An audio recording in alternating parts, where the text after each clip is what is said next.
ಮಧ್ಯಪ್ರಾಚ್ಯದಲ್ಲಿ ಮಹಾಯುದ್ಧದ ಒಂದು ಕಾರ್ಮೂಡದ ನಡುವೆ ಈಗ ಹಾರ್ಮುಜ್ನಲ್ಲಿ ಸುಗಮವಾಗಿ ಹಡಗುಗಳು ಸಾಗುವಂತ ಒಂದಷ್ಟು ಲಕ್ಷಣಗಳು ಕಂಡು ಬರ್ತಾ ಇದೆ.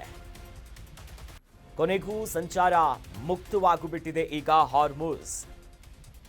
ಇಸ್ರೇಲ್ ಲೆಬನಾನ್ ನಡುವೆ ಕದನ ವಿರಾಮ ಆಗ್ತಿದ್ದಂತೆ ಈಗ ಜಲಸಂಧಿಯನ್ನ ಓಪನ್ ಮಾಡಲಾಗಿದೆ. ಅಡೆತಡೆಗಳಿಲ್ಲ. ಪ್ರಮುಖವಾಗಿ ದೊಡ್ಡ ಮಟ್ಟದ ಯುದ್ಧ ಎಷ್ಟರ ಮಟ್ಟಿಗೆ ಇಡೀ ಜಾಗತಿಕ ಮಟ್ಟದಲ್ಲಿ ಸದ್ದು ಮಾಡಿತ್ತು ಅನ್ನೋದು ಗೊತ್ತಿತ್ತು. ಅದರ ನಡುವೆ ಇಸ್ರೇಲ್ ಮತ್ತು ಲೆಬನಾನ್ ನಡುವೆ ಘನಘೋರ ಹಂತಕ್ಕೆ ಹೋಗಿದ್ದಂಥ ಒಂದು ಯುದ್ಧ ಈಗ ಕದನ ವಿರಾಮದಲ್ಲಿದೆ. ಇದರ ಬೆನ್ನಲ್ಲೇ ಈಗ ಹಾರ್ಮುಜ್ ಜಲಸಂಧಿ ಓಪನ್ ಆಗಿದೆ. ಎಲ್ಲ ರೀತಿಯಾದಂಥ ಆಯಿಲ್ ಎಕ್ಸ್ಪೋರ್ಟ್ ಇರ್ಬೋದು, ಇಂಪೋರ್ಟ್ ಬಿಸ್ನೆಸ್ಗಳು ಸಾಗ್ತಿದೆ.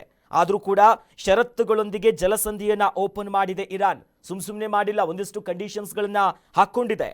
ನಾಗರಿಕ ಶಿಪ್ಪುಗಳನ್ನ ಗೊತ್ತುಪಡಿಸಿದ ಮಾರ್ಗದಲ್ಲಿ ಸಾಗಬೇಕು, ಅವರೆಲ್ಲ ಹೇಳ್ತಾರೆ ಅಲ್ಲಿ ಹೋಗಬೇಕು.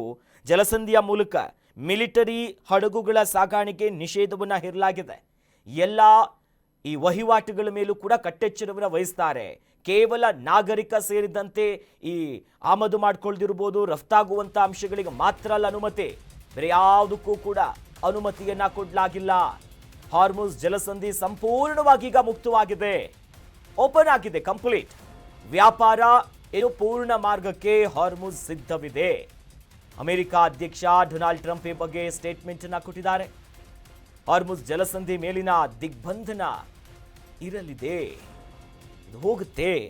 ಒಂದಿಷ್ಟು ಅಂಶಗಳನ್ನ ಪ್ರಸ್ತಾಪಿಸಿದ್ರು ಟ್ರಂಪ್ ಅವರು ಕೂಡ.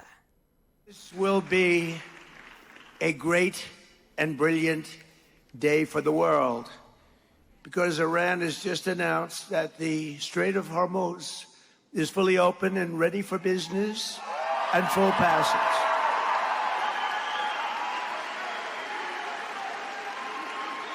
But the naval blockade, with the greatest navy in the world, from the greatest military the world has ever seen, we built it during my first term. We built it. They said I was crazy.